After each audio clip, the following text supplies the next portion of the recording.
안녕하세요. 오늘도 성투하셨나요? 경제 전문 BJ 럭키제이입니다. 오늘은 제가 가장 많이 방송하고 수익률도 굉장히 좋았던 종목이었죠. 덕성.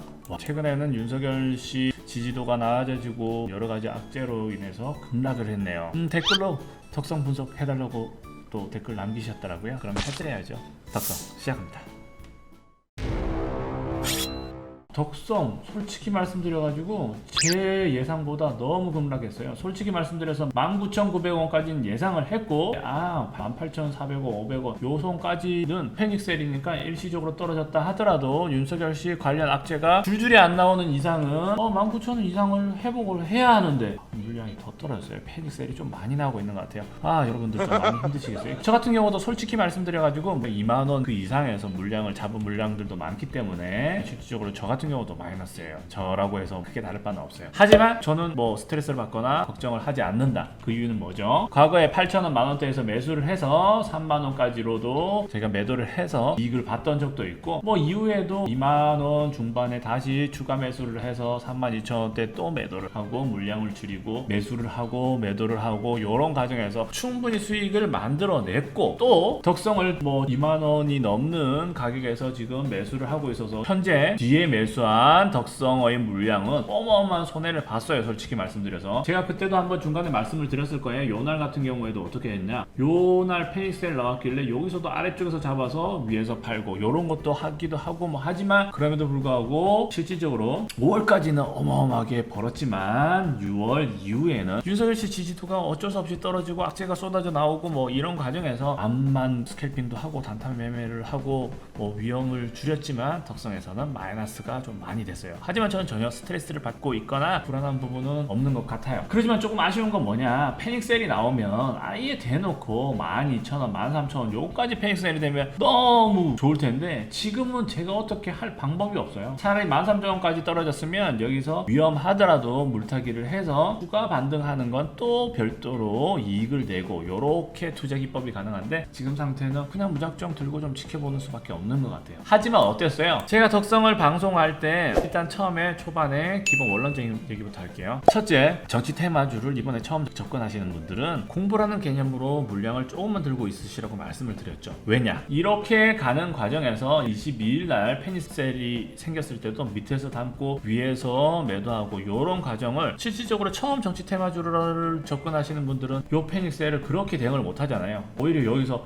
위에서 사고 밑에서 물량을 줄이고 다시 오르네? 어떻게 해야 되지? 다시 사야 되나? 높은 가격에서? 요렇게 가면 절대 안 된다는 거예요. 그래서 정치 테마주에 접근하시는 분들 중 이번이 처음이신 분들은 물량을 최대한 적게 들고 있으셔야 돼요. 그 말은 뭐다? 지금 현재 혹시라도 대박 한번 노려보자. 과거에 그래도 8,000원, 만원에서 3만원까지 먹고 막 3배 몇 배씩 먹었으니까 이번에도 몇 배씩 먹을 것 같지 않냐? 확률적으로 존재해요. 윤석열 씨가 다시 급반등해서 지지도가 쭉쭉 올라가면 가능성이 없는 시츄에이션은 아니긴 한데 하지만 확률적으로 여러 가지 면에서 정치 테마주는 복잡한 부분이 있기 때문에 정치 테마주에 처음 접근하시는 분들은 지금이라도 물량이 좀 많다고 하면 물량을 줄이십시오. 어느 시점이든 상관없습니다. 지금 상황에서 제가 어디까지 반등을 할 것이다, 어떻게 될 것이다 함부로 말씀을 못 드려요. 왜냐면 윤석열 씨 관련 악재도 지금 많이 나오고 지금 현재 윤석열 씨가 지지도가 조금씩 떨어지고 있는 게 사실 흐름의 추세거든요. 그렇죠? 실질적으로 어때요? 제가 얼마 전에 설명했던 지금 이낙연 씨 관련주 남선알미늄은 어때요? 오히려 이낙연 씨 지지도 자체는 다자간 지지도에서 윤석열 씨 지지도에 비해 얼마 되지도 않지만 지금 지지도가 증가하는 과정에서 주가가 급등하고 이익을 많이 봤어요. 하지만 지금 윤석열 씨 지지도는 위에서 내려가고 있는 상황이기 때문에 제가 함부로 어떻게 설명을 못 드리겠어요. 그렇기 때문에 어느 시점인지 모르겠지만 너무 위험 부담을 가지거나 이런 상황에서 물타기를 하시면 안 돼요. 왜냐면 일시적인 급하락이거나 패닉셀이라기보다는 그냥 현재 지금 딱히 호재가 없기 때문에 줄줄이 조정을 받고 있는 거예요. 그러면은 13,000원 선 지지선까지 떨어지기 전까지는 사실 얼마만큼 떨어질지도 몰라요. 그래서 정치 테마주 기법을 잘 모르시고 요번이 처음이신 분들은 물량을 일단 적게 가지고 계셔야 된다. 두 번째 뭐냐? 항상 주식 투자를 할 때는 위험 분산을 하셔야 되죠. 근데 이번에는 위험 분상도 조금 문제가 있어요. 왜냐하면 윤석열 관련주가 떨어지면서 이재명 씨 관련주가 뭐 급등이라도 했으면 좋겠는데 실질적으로 인터파크라든지 몇 개 종목 말고는 그렇게 급등해서 카바를 쳐주지 못했어요. 자, 요런 인터파크 같은 종목을 들고 계셨으면 덕성에서 떨어진 게 다 카바가 됐겠죠. 카바가 되고 남죠.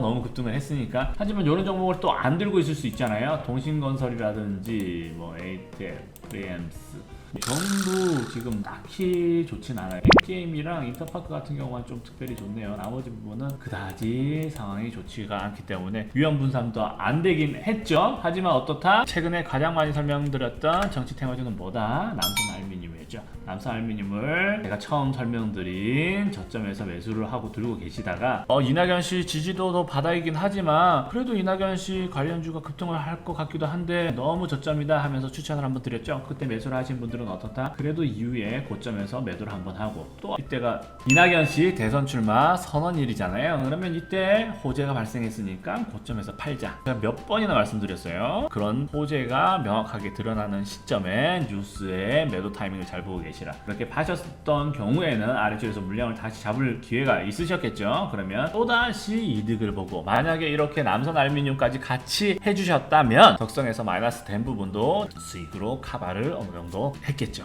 말씀드리는 거는 위험 분산을 하셔야 된다. 이렇게 말씀을 드리고요.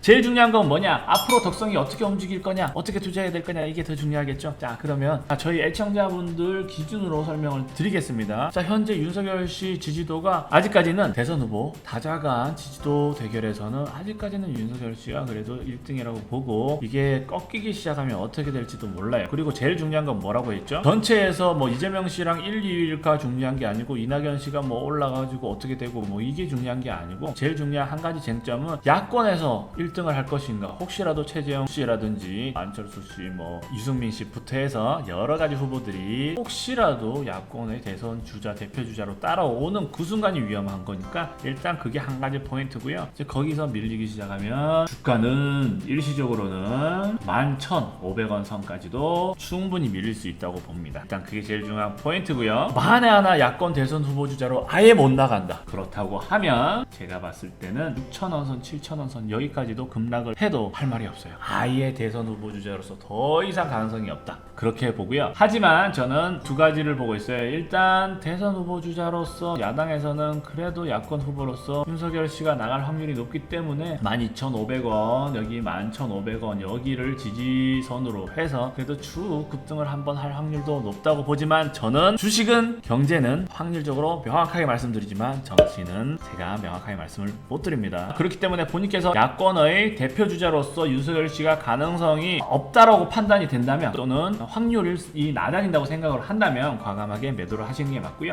그래도 조금 위험하지만 그래도 대선 후보 주자로서는 무조건적으로 윤석열 씨가 나갈 것 같다라는 기대를 가지고 계시다면 11,000원, 11,500원 요선트는 절대 떨어지진 않고 여기를 악재가 쏟아져 나오다 하더라도 12,500원, 11,500원 여기서 악재가 받아주고 추후에 급반등으로 갈 확률이 높다라고 긍정적인 부분을 말씀을 드리고요. 하지만 말씀드렸죠. 후보로서 생명을 끝나면 그 이후에는 급하락을 할 확률도 높고요. 하지만 급하락을 했을 때도 긍정적인 측면으로 보면 다른 분이 대표주자로 나간다 하더라도 만약에 그 과정에서 윤석열 씨가 본인이 대표주자가 아니더라도 열심히 돕겠다, 정권교체에 힘을 모으겠다라고 한다면 그래도 정치적인 면에서 윤석열 씨가 정치계에서 대통령과는 거리가 멀지만 또 정치적인 힘을 쓸 여력이 남아있기 때문에 그렇다 치면 6,000원 선까지 하락을 하지 않고 어느 정도 12,500원 이쪽 지지선을 기준으로 해서 유지가 될 확률도 있다고 말씀을 드립니다. 과거에는 22,000원이 강력한 지지선이지만 지금은 강력한 저항선이 되어버렸고요. 25,000원, 27,500원도 강력한 저항선이 되어버렸으니까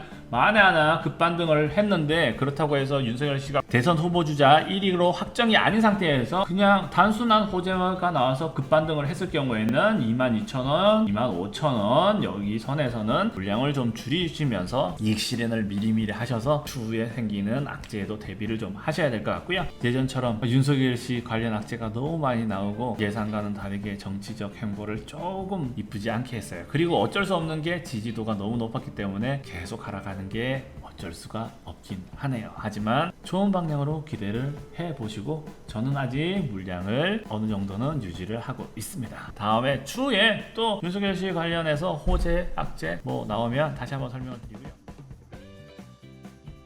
간단하게 정리해드리면 호재는 입당, 경선 출마 그 과정에서 무언가 좋은 메시지 또는 지지도 상승이고요. 악재는 장모님 사건 또 나올 것 같아요. 그렇죠? 그리고 윤석열 씨 사모님 사건에 대해서도 언급이 나올 것 같고 언급 나올 때마다 살짝 악재지만 다들 미리 예상된 악재잖아요. 근데 미리 예상된 악재에서도 너무 급락을 했으니까 이번엔 잘 모르겠어요. 하지만 미리 예상된 악재니까 패닉셀은 하지 마시고 악재에서도 현명하게 그리고 정신의 멘탈을 딱 잡고 냉정하게 투자를 하시길 바라겠습니다. 이상 경제전문 BJ 럭키 제이였습니다.